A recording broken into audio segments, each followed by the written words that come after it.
या तुळजापुरात होई आई सुखाची बरसात, आई बसून गाभाऱ्यात पाहिले कराची वाट, पाहिले कराची वाट.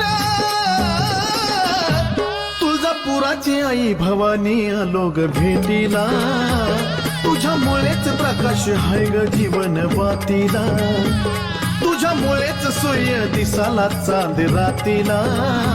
तुळजापूर वासिनी भवानी आलो ग भेटीला.